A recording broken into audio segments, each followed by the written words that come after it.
বাংলাদেশ জামাত ইসলামী ঢাকা জেলা কর্তৃক আয়োজিত আজকের এই রোকন সম্মেলনের সম্মানিত সভাপতি, মঞ্চে বসা সকল পর্যায়ের অতিথি এবং নেতৃবৃন্দ, রোকন ভাই ও বোনেরা, গণমাধ্যমের বন্ধুগণ, আল্লাহ তাবারক ওয়া তাআলার শুকরিয়া যে আল্লাহ তাআলা আমাদেরকে এই রোকন সম্মেলনে হাজির হওয়ার, রোকন সম্মেলন অনুষ্ঠানের তৌফিক দান করেছেন। আলহামদুলিল্লাহ। আলহামদুলিল্লাহ। আজ থেকে 2 বছর আগে কাটায় কাটায় যদি হিসাব করি এই পরিবেশটা ছিল না। ঠিক। এই পরিবেশ এসেছে জুলাইয়ের ত্যাগ এবং কুরবানির মধ্য দিয়ে। তবে হ্যাঁ, এই ত্যাগ এবং কুরবানি শুরু হয়েছিল 2006 সালের 28 অক্টোবর। সেই দিন একটা গণহত্যা সংগঠিত হয়েছিল। স্পষ্ট দিবালোকে লগি বইটার তাণ্ডব চালিয়ে আমাদের সহকর্মীদেরকে খুন করা হয়েছিল। লাশগুলা মাটিতে পড়ে যাওয়ার পরে তাদের লাশের উপর উঠে তারা নাচানাচি করেছিল। বিশ্ব বিবেক এইটা দেখে স্তম্ভিত হয়েছিল। শিশুরা ভয় পেয়ে কয়েক রাত ঘুমাতে পারেনি, এটি ছিল তাদের মা বাপের কথা। একটা মামলাও হয়েছিল, কিন্তু এই তাণ্ডব যারা চালিয়েছিল তারাই পরবর্তী পর্যায়ে কায়দা করে বোঝাপড়ার মাধ্যমে ক্ষমতায় আসার পরে মামলাটা তারা খারিজ করে দেয়। এই মামলা ইনশাআল্লাহ যথাসময়ে আবার পুনরুজ্জীবিত হবে। এরপরে এরা ক্ষমতায় এসে প্রথমেই হাত দিল আমাদের দেশপ্রেমিক সেনাবাহিনীর গায়ে। 57 জন প্রতিশ্রুতিশীল দেশপ্রেমিক সেনা অফিসারকে তারা হত্যা করলো। তাদের পরিবারের সদস্যদেরকে কষ্ট দিল এবং তাদের কাউকে কাউকে হত্যাও করলো। এই হত্যাকাণ্ডের মাধ্যমে কার্যত আমাদের সেনাবাহিনীকে দুর্বল করার চক্রান্তের প্রথম ধাপ বাস্তবায়িত হলো। এই হত্যাকাণ্ডের পরে তার ন্যায্য বিচার এখনো নিহত অথবা শহীদদের পরিবার এখনো পায়নি। ঠিক। বরঞ্চ বিচারের নামে তামসা করা হলো। দুইটা তদন্ত কমিটি গঠন করা হলো। তৎকালীন ফ্যাসিস্ট সরকার একটা করলো, সেনাবাহিনী একটা করলো। সেই 2টা তদন্তের রিপোর্ট আজ পর্যন্ত বাংলাদেশের জনগণ কিংবা ক্ষতিগ্রস্ত পরিবার কেউই জানতে পারলো না। ঠিক। ধামা চাপা দেওয়া হলো, কারণ ওটা বের হলে গর্তের ইঁদুর বের হয়ে আসবে। মানুষ জেনে ফেলবে এদের পিছনে কারা ছিল। শুধুই কি এই দেশের দুষ্কৃতিকারীরা ছিল, নাকি অন্য কারো হাত ছিল, এগুলা সব বের হয়ে আসবে। এই জন্য এই রিপোর্টগুলোকে ধামা চাপা দেওয়া হয়েছে। তবে সত্য চাপা পড়ে না। এই সরকার পালিয়ে যাওয়ার পরে এই ব্যাপারে গঠিত তদন্ত কমিশন তারা অনেকটাই বের করে আনতে সক্ষম হয়েছে। এখানে অনেক রাঘব বুয়াল এবং তাদের পিছনের ছায়া কালো শক্তিও এখানে চলে এসেছে। আগামীতে আশা করি এটা আরো স্পষ্ট হবে। আল্লাহ তাআলার দরবারে দোয়া করি 28 অক্টোবর যাদেরকে খুন করা হয়েছে, 9 সালের 25 এবং 26 ফেব্রুয়ারি যাদেরকে পিলখানায় হত্যা করা হয়েছে, আল্লাহ তাদের সকলকে শহীদ হিসেবে কবুল করুন। এরপরেই সংকটটা এসেছিল আল্লামা দিলওয়ার হোসেন সাঈদী সাহেবের রায়কে কেন্দ্র করে। এই অন্যায্য প্রতিহিংসামূলক রায়ের প্রতিবাদে সাধারণ জনগণ সেদিন বিক্ষোভে ফেটে পড়েছিল সারা দেশ। তাণ্ডব চালিয়ে আমাদের শত শত সহকর্মীকে সেদিন হত্যা করা হয়েছে। এটি ছিল 3য় গণহত্যা এই সরকারের হাতে। ক্ষমতায় আসার আগে একটা, ক্ষমতার পরে একটার পর একটা। আল্লাহ তাআলা তাদের সকলকে শহীদ হিসেবে কবুল করুন। এরপরেই 13 সালের 5ই মে শাপলা চত্বরের গণহত্যা। নিরীহ আলেম ওলামা, হুফাজ, আইতাম তাদেরকে সেদিন নিষ্ঠুরভাবে হত্যা করা হলো। ঠিক। যিনি সরকারের প্রধান নির্বাহী ছিলেন, তিনি ব্যঙ্গ করে বললেন, কেউ ওখানে মরে নাই, হেফাজতের লোকেরা রং ছিটিয়ে তারা শুয়ে পড়েছিল। লজ্জা। আমি বাদ দিলাম প্রধানমন্ত্রী, একজন মানুষের বিবেক কোথায় যায়? মানুষকে অবলীলায় খুন করার পরে মানুষকে নিয়ে এরকম আবার বিদ্রোহ করা হয়। এটি ছিল তাদের হাতে তৃতীয় গণহত্যা, চতুর্থ গণহত্যা। সম্মানিত ভাইয়েরা, এরপরে একের পর এক সারা বাংলাদেশের প্রত্যেকটি জেলা উপজেলায় বিভিন্ন ছোটানাতায় মানুষকে ধরে নিয়ে কাউকে করা হয়েছে গুম, কাউকে করা হয়েছে খুন, কাউকে করা হয়েছে পঙ্গু, ঠিক, এবং কাউকে নির্যাতন করে জেলে পুরা হয়েছে। তাদের নির্যাতনের হাত থেকে কুলের শিশু রক্ষা পায় নাই, 90 বছরের বৃদ্ধ রক্ষা পান নাই। ছেলেকে খুঁজতে গিয়ে মা বাপকে ধরে এনেছে। এই কেস একটা নয়, দুইটা নয়, শত শত। ঠিক, মানবতা এভাবেই তখন দুঃখে দুঃখে লাঞ্ছিত হয়েছে। এই গোটা সময় জুড়ে সাড়ে 15 বছরে যাদেরকে খুন করা হয়েছে, মহান আল্লাহ তাআলার দরবারে দোয়া করে আল্লাহ তাদেরকে শহীদ হিসেবে কবুল করুন। আমিন। যারা আহত পঙ্গু হয়েছেন, আল্লাহ তাআলা তাদেরকে সুস্থতার নিয়ামত দান করুন। আমিন। এরপরে আসলো জুলাই। এটি হলো 5ম গণহত্যা।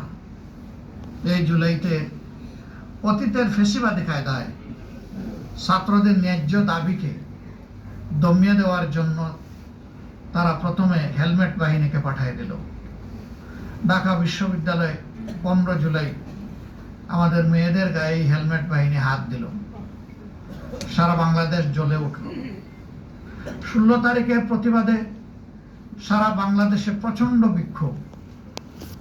সেই 16 তারিখে দেশ এবং জাতির গর্বের সন্তান, বীরদের বীর আবু সাইদ বুক পেতে ডানা মেলে গুলি কবুল করে নিয়েছিল, ঠিক, কিন্তু অন্যায়ের প্রতিবাদ থেকে এক সুতা পরিমাণ সরে যায়নি। ঠিক,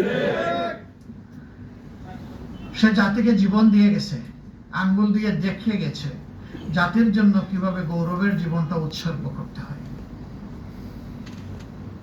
একই দিনে আরো 5 জন, ঢাকায় 2 জন, চিটাগাঙ্গে 3 জন, এই সব মিলে টোটাল 6 জন দুনিয়া থেকে বিদায় নেয়।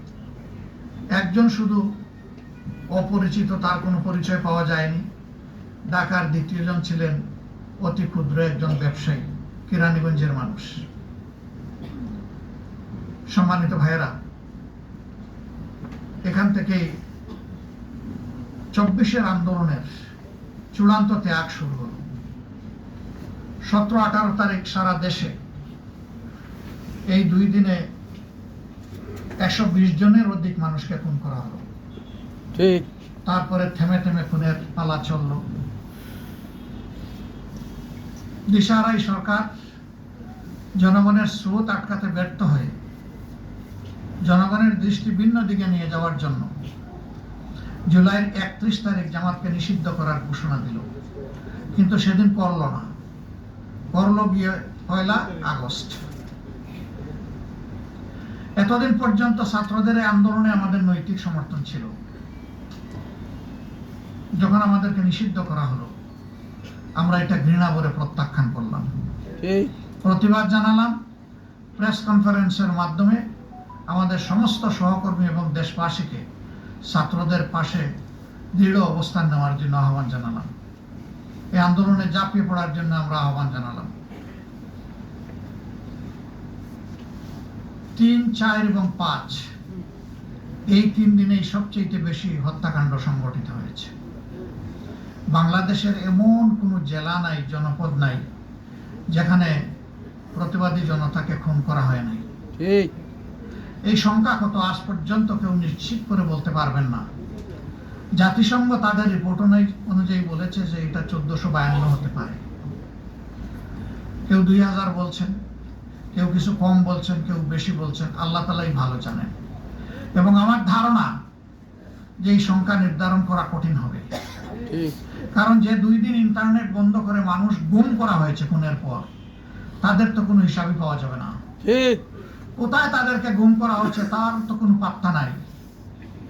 আসলে ট্রাকের উপর মানুষগুলাকে পেট্রোল দিয়ে পুড়িয়ে ছাই করা হয়েছে, তার হিসাব কে দেবে? এখনো বিভিন্ন জায়গায় গেলে কিছু মানুষ আমাদের সাথে দেখা করে বলেন যে আমার সন্তানটা, আমার স্বামীটা, আমার বাবাটা সেই যে গেল আর তো আসলো না। আপনারা কি জানেন যে তারা জীবিত না মৃত? যদি মৃত হয় তাকে থাকলে তাদের কবরটা কোথায়? আমরা ওই কবরগুলা দেখে একটু মানসিক শান্তি নিতে চাই যে এটা আমার বাবার, এটা আমার ভাইয়ের, এটা আমার স্বামীর কবর। তাদের কাছে এই জাতির জবাব কি? আমরা আমাদের সংগঠনের পক্ষ থেকে উদ্যোগ নিয়ে শহীদদের তালিকা এবং প্রোফাইল তৈরি করার কাজ অব্যাহত রেখেছি। 12টি ভলিউম সম্পন্ন হয়েছে, 13 নম্বর ভলিউমের কাজ চলছে এবং আহতদের মধ্যে অনেকেই এখনো মাঝে মধ্যে দুনিয়া ছেড়ে চলে যাচ্ছে। ব্যাংককের হাসপাতালে দেখতে গিয়েছিলাম গুরুতর আহত কিছু মানুষ, যাদেরকে সেখানে চিকিৎসার জন্য পাঠানো হয়েছে। আমার পরে আবার আমাদের সংসদ সদস্য, নির্বাহী পরিষদ সদস্য জনাব সাইফুল আলম খান মিলনও গিয়েছিলেন সেখানে দেখতে। আমি গিয়ে জিজ্ঞেস করলাম, সরকার গঠন হয়েছে, এই সরকারের কোনো মন্ত্রী তোমাদেরকে দেখতে আসছিল কিনা? তারা বলল না, কেউ আসেনি। আমি জিজ্ঞেস করলাম, কখন ভাই তোমাদেরকে এখানে পাঠানো হয়েছে? দেখা গেল সবগুলো মানুষকে অন্তর্বর্তীকালীন সরকারের সময় পাঠানো হয়েছে। এই সরকারের সময় একটা মানুষও খুঁজে পেলাম না সেখানে যাকে পাঠানো হয়েছে। তাহলে কি সবাই সুস্থ হয়ে গেছে? এই দেশে যারা আহত, যারা পঙ্গু? না, এখনো দেখবেন আপনাদেরই আশেপাশে তারা হাতে পায়ে এলিজারও মেটালিক ডিভাইস নিয়ে তারা ঘুরতেছে। কি কষ্ট! হাঁটতে পারে না, ঘুমাতে পারে না, খেতে পারে না, কাজকর্ম করা তো দূরের কথা। এরা যেন জীবন্ত শহীদ। এদের নিয়ে সরকারের ভাবনা কি? একটা বাজেট গেল, আমরা কিছু দেখলাম না। আমরা দেখলাম জুলাই যুদ্ধে যারা শহীদ হয়েছে, যাদের তালিকা পাওয়া গেছে, তাদের জন্য আগের সরকার যে সম্মানী ভাতা নির্ধারণ করে গিয়েছিল তাদের পরিবারের জন্য, সেটাই বহাল রাখা হয়েছে, 1 টাকাও বাড়ানো হয়নি। নতুন কোনো নাম সংযুক্ত হয়েছে কিনা আমরা জানি না। পঙ্গুদের জন্য সেখানে চিকিৎসা পুনর্বাসনের কোনো বাজেট নেই। দুঃখ, আমাদেরও কষ্ট লাগে, লজ্জা লাগে। আমরা সংসদের ভিতরে এই ব্যাপারে দাবি জানিয়েছি, কথা বলেছি। আমরা বলেছি শুধু জুলাই নয়, 15.5 বছরে এই ফেসিবাদী জালেমদের হাতে যারাই শহীদ হয়েছেন, গুম হয়েছেন, পঙ্গু হয়েছেন, তাদের সকলের দায়িত্ব নেওয়া সরকারের নৈতিক দায়িত্ব। তাদের সকলের দায়িত্ব নিতে হবে, তাদেরকে সম্মানিত করতে হবে। বেঁচে আছে যারা, তাদের চিকিৎসা এবং পুনর্বাসনের যথাযথ ব্যবস্থা করতে হবে। যারা দুনিয়া ছেড়ে চলে গেছে তাদের পরিবারগুলোর দায়িত্ব নিতে হবে, তাদের সন্তানদের দায়িত্ব নিতে হবে, তাদের বৃদ্ধ পিতামাতার দায়িত্ব নিতে হবে, তাদের বিধবা স্ত্রীর দায়িত্ব নিতে হবে এবং তাদেরকে রাষ্ট্রীয় খেতাবে সম্মানিত করতে হবে, যথাযথ সম্মান দিতে হবে। জুলাইয়ের পর 1 জুলাই গেল, এবার 2 জুলাই যাচ্ছে, 2 বছর চলে যাচ্ছে। জুলাই জাদুঘর, স্মৃতি জাদুঘর যেটা, সেটা ইন্টারিম গভর্নমেন্টের আমলে তৈরি হয়েছে। এরপরে তো সরকারের 6 মাস চলে গেল। আমরা আশঙ্কায় ছিলাম আদৌ এটা খোলা হয় কিনা, নাকি চিরতরে বন্ধই করে রাখা হবে। সংসদে তখন আমরা তীব্র আওয়াজ তুললাম। তখন মাননীয় প্রধানমন্ত্রী তার শেষ দিনের বক্তৃতায় বললেন যে 5ই আগস্ট এটা খুলে দেওয়া হবে। এটা 1 জুলাই খুলে দিতে অসুবিধা কোথায় ছিল?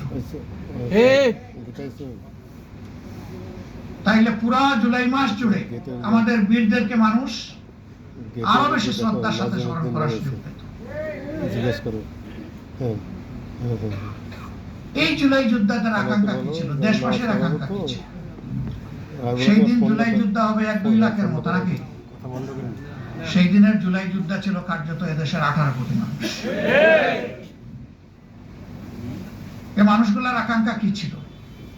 আকাঙ্ক্ষা ছিল একটা স্বাধীন দেশে আর ফেসিবাদ চলবে না। ঠিক আকাঙ্ক্ষা ছিল একটা স্বাধীন দেশে আর বৈষম্য থাকবে না। ঠিক আকাঙ্ক্ষা ছিল এই স্বাধীন দেশে বিচারের জন্য আর কেউ কাঁদবে না। ঠিক আকাঙ্ক্ষা ছিল এই স্বাধীন দেশে কর্ম উপযোগী সক্ষম কোনো মানুষ আর বেকার থাকবে না। ঠিক ওনাকে মসজিদে সুন্দর ব্যবস্থা করে দাও। এই জুলাইয়ের আকাঙ্ক্ষা ছিল যে সমস্ত কার্যকারণে সাংবিধানিক দুর্বলতার কারণে ফেসিবাদ তৈরি হয়েছে সেই জায়গাগুলোর আমূল পরিবর্তন করতে হবে। ঠিক সেই পরিবর্তনের লক্ষ্যে এবং ফেসিবাদ মুক্ত আগামীর বাংলাদেশ গড়ার জন্যই অন্তর্বর্তীকালীন সরকার একটা জাতীয় ঐক্যমত্য কমিশন গঠন করেছিল।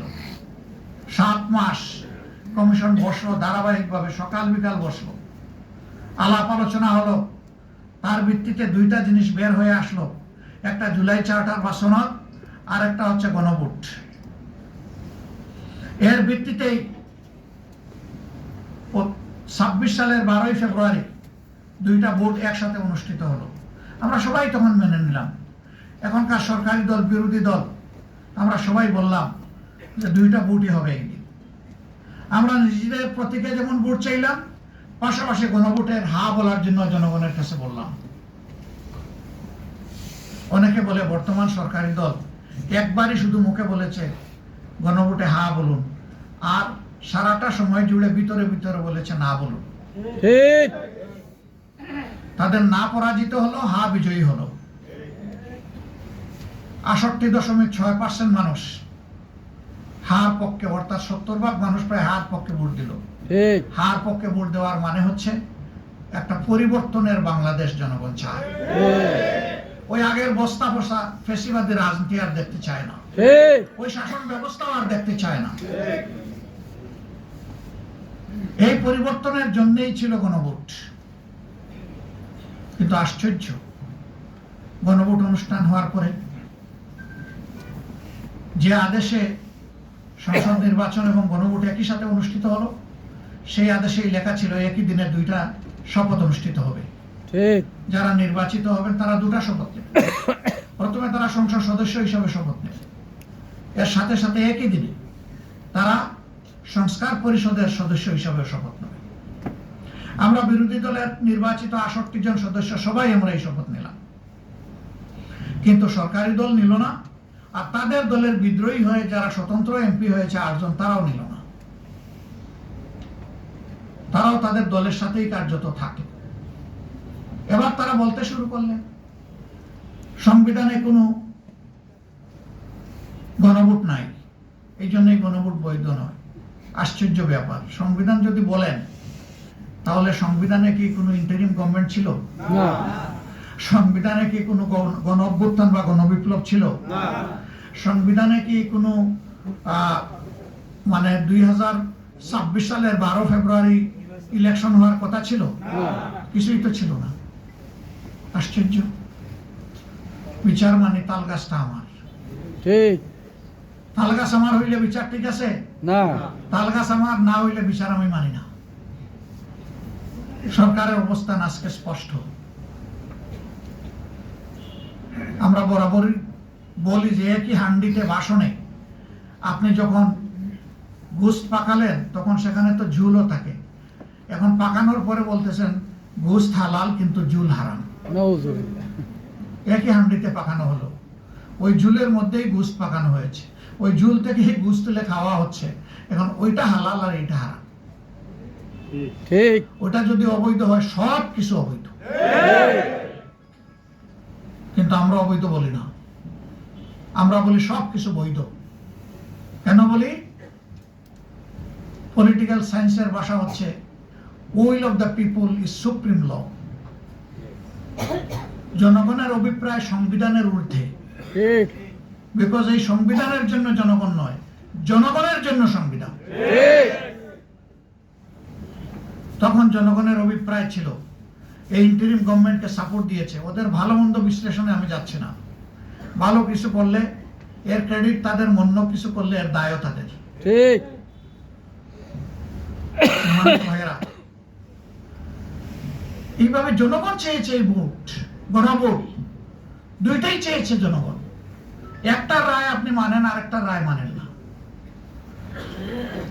এখন যখন সংসদে কায়দা করে একেবারেই শেষ মুহূর্তে সংসদ অধিবেশন ডাকা হলো, আমরা সময় পেলাম না। তারপরে আমরা একটা নোটিশ মুভ করলাম যে কেন সংস্কার পরিষদ গঠন করা হচ্ছে না, কেন এই পরিষদের বৈঠক আহ্বান করা হচ্ছে না। আলাপ হলো, আলোচনা হলো, শেষ পর্যন্ত আলাপ আলোচনার পরে স্পিকার মহোদয় কোনো রুলিং না দিয়ে, সিদ্ধান্ত না দিয়ে টকটা আউট করে দিলেন, যে আলোচনা হলো, আউট হয়ে গেল, ফলাফল শূন্য।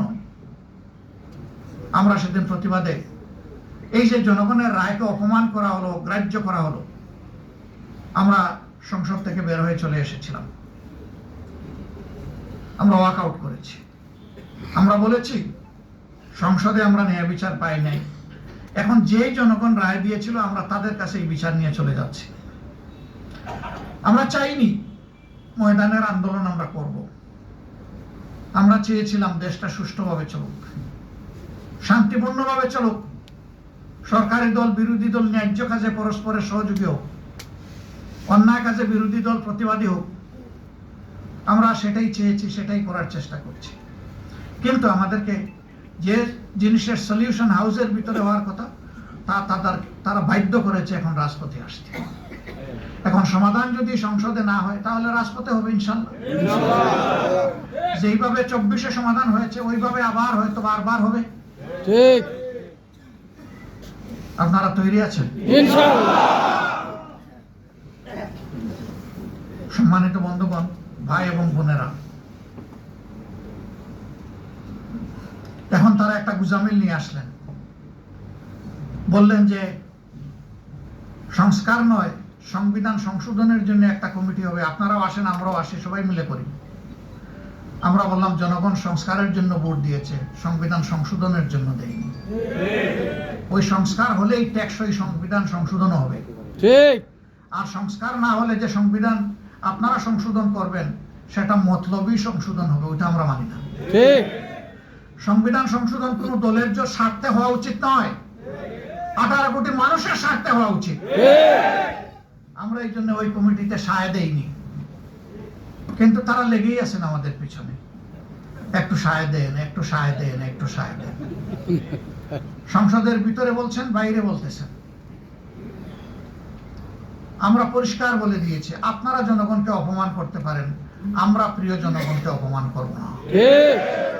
আমরা তাদের রায়ের প্রতি শ্রদ্ধাশীল থাকব এবং আমরা কনফিডেন্ট জনগণের এই রায় পাতালে ডুববে না, আসমানে উঠবে ইনশাআল্লাহ। ইনশাআল্লাহ। এটাই বিজয়ী হবে ইনশাআল্লাহ। ইনশাআল্লাহ। যত তাড়াতাড়ি হয় সরকার, ততই তারা শুভবুদ্ধির পরিচয় দেবেন। ঠিক। যত দেরি করবেন নিজেদের ক্ষতি করবেন, দেশ এবং জাতির ক্ষতি করবেন। ঠিক। এই ক্ষতিটা না করার জন্য আমি বিনীতভাবে অনুরোধ জানাই, বেশি সংবিধান কসলাইতে যাইয়েন না। সংবিধান কসলাইলে নিজেদের অস্তিত্ব আর খুঁজে পাবেন না।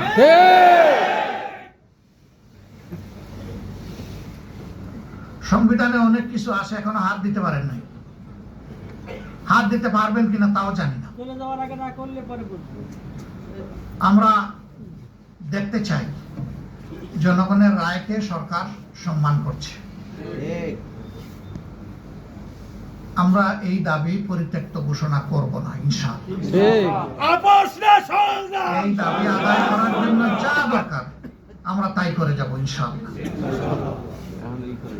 সম্মানিত ভাইয়ের, আইন শৃঙ্খলা পরিস্থিতি ভালো নেই, সারা দেশেই দেখতে পাচ্ছেন সামাজিক নানাবিধ অপরাধ মাথা ছাড়া দিয়ে উঠেছে।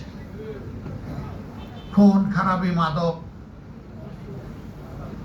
চাঁদাবাজি, দুর্নীতি মারাত্মক আকার ধারণ করেছে। এমনকি সরকারি দলের একজন সংসদ সদস্য দাঁড়িয়ে বলছেন সংসদের ভিতরে যে মাদকের সবচেয়ে বড় চালান আসে স্বরাষ্ট্র মন্ত্রীর বাড়ির এলাকা দিয়ে। উনি সকল বিষয়ে এক্সপার্ট, ওনার মন্ত্রণালয়ের উপরে উনি এক্সপার্ট নন কেন? আপনি সব বিষয় রাখেন, যার যার মন্ত্রণালয়ের দায়িত্ব তাদেরকে পালন করার সুযোগ দিন। মাননীয় প্রধানমন্ত্রীর দায়িত্ব আপনার পালন করার দরকার নাই, দায়িত্ব পালন করতে দিন। আপনি আপনার মন্ত্রণালয়ে অ্যাটেনশন দিন, জাতিকে শান্তিতে থাকতে দিন। সম্মানিত ভাইরা, দেশে কোনো বিনিয়োগ হচ্ছে না, না দেশি না বিদেশি। কিভাবে হবে? ঘাটে ঘাটে ঘুষ, ঘাটে ঘাটে দুর্নীতি। কে আসবে এখানে বিনিয়োগ করতে? কালকে দেখলাম একজন হুইপ বলেছেন, বাংলাদেশ থেকে, যে কোনো দেশ থেকে যে কেউ আসুক, বাংলাদেশের চাঁদাবাজি বন্ধ করা সম্ভব নয়। মানে এটার মাধ্যমে চাঁদাবাজিকে এখন জাতীয়করণ করা হলো কিনা?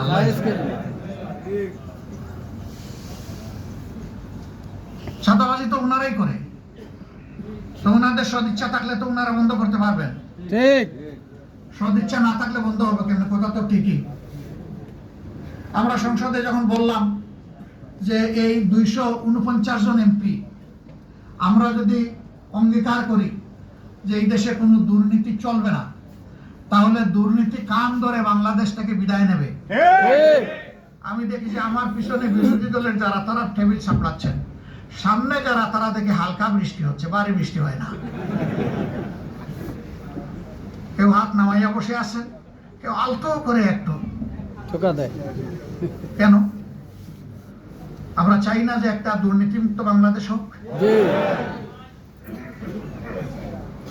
তো যদি এটা আমরা চাই, তাইলে আমরা কেন একসাথে আওয়াজ তুলতে পারলাম না যে ইনশাআল্লাহ আমরা দুর্নীতির কান মলিয়ে বাংলাদেশ থেকে বিদায় করে দেব? ঠিক। বাংলাদেশ জামাতে ইসলামী ফিরিস্তাদের দল নয়, আমরা মানুষ, আমাদেরও ভুল ত্রুটি হয়। ঠিক। আমরা একটা কথা পরিষ্কার বলেছি যে অন্যায় আর জামাতে ইসলামী একসাথে চলে না। কিন্তু এর দ্বারা এটাও আমরা মিন করছি না যে আমরা কোনো অন্যায় করি না। আমরা মানুষ, আমাদের ভুল হয়, অন্যায় হয়, দোষ হয়, অপরাধ হয়। ঠিক।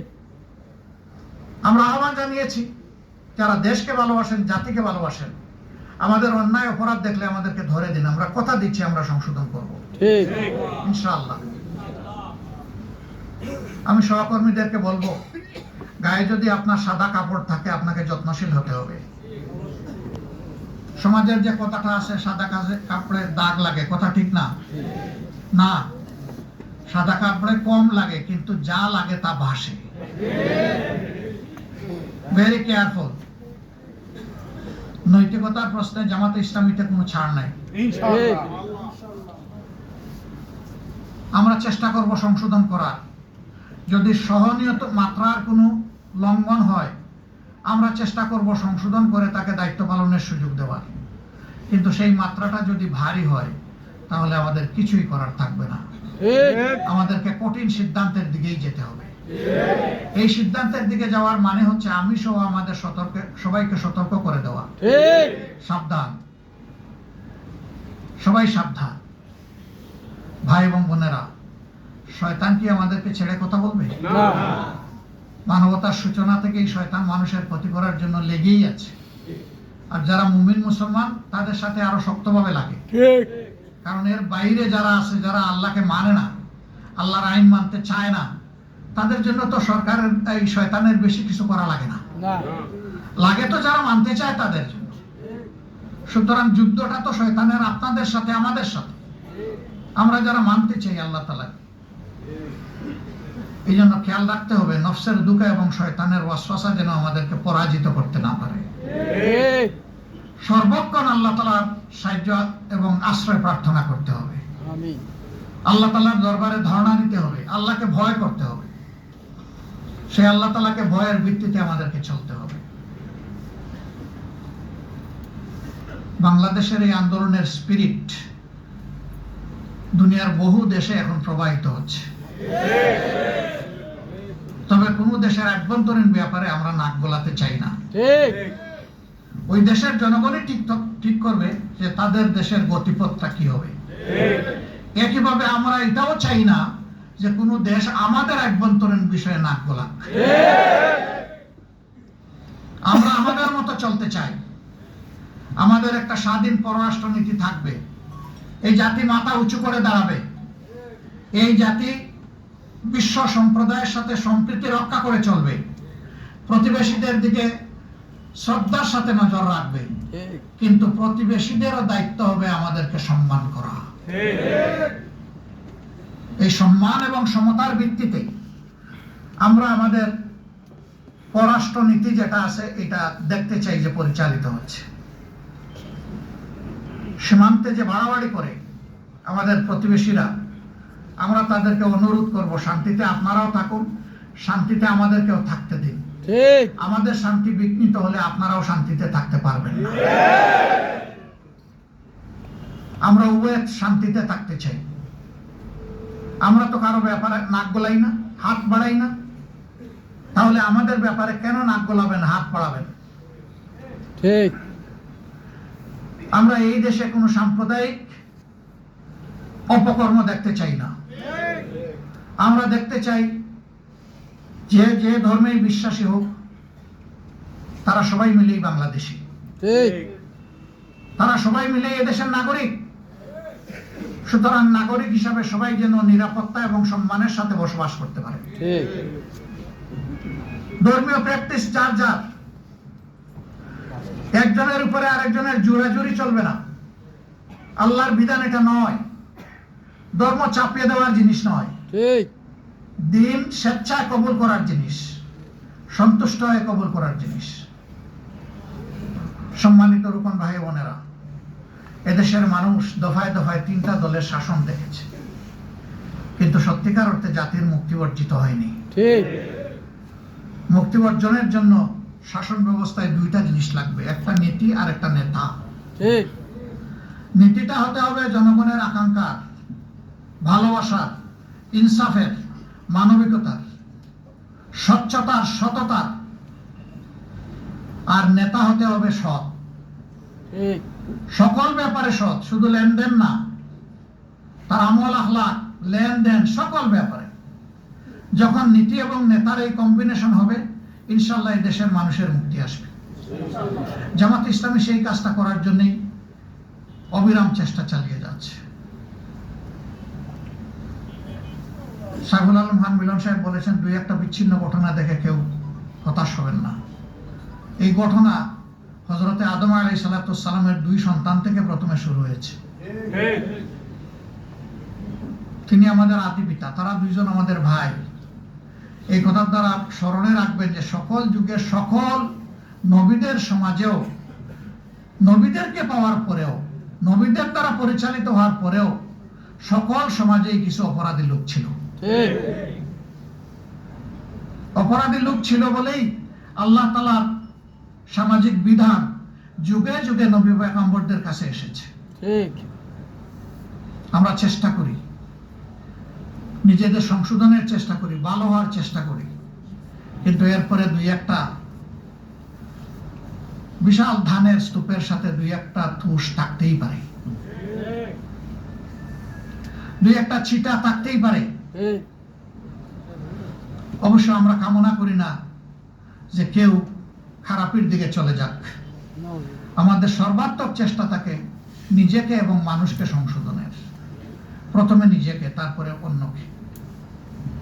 আল্লাহ যেন এই কাজটা আমাদেরকে অব্যাহত রাখার তৌফিক দান করেন। আমিন প্রিয় দেশের জন্য আমাদের প্রিয় সংগঠনকে আল্লাহ কবুল করুন। আমিন 11 দলের ভিত্তিতে যে আন্দোলনটা চলছে, এই আন্দোলনটা যেন ন্যায্যতার ভিত্তিতে পরিচালিত হয়।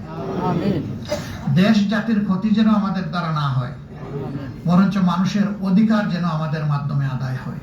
আমিন আমরা আল্লাহ তাআলার কাছে সেই তৌফিক কামনা করি। আমিন সাংবাদিক বন্ধুরা তারা কষ্ট করে এসেছেন, তাদেরকে অসংখ্য ধন্যবাদ। আপনারা আমাদের জন্য দোয়া করবেন, আমাদের কথাগুলো জনগণের কাছে পৌঁছে দেবেন। দেশ এবং জাতির কল্যাণে আমরা একসাথেই কাজ করব ইনশাআল্লাহ। ইনশাআল্লাহ আপনাদের অব্যাহত সহযোগিতা আমরা কামনা করি এবং আমরা আশা করব যে আমাদের কথাগুলো অবিকল জাতির কাছে আপনারা পৌঁছে দিবেন। সবাইকে ধন্যবাদ। আসসালামু আলাইকুম ওয়া রাহমাতুল্লাহ।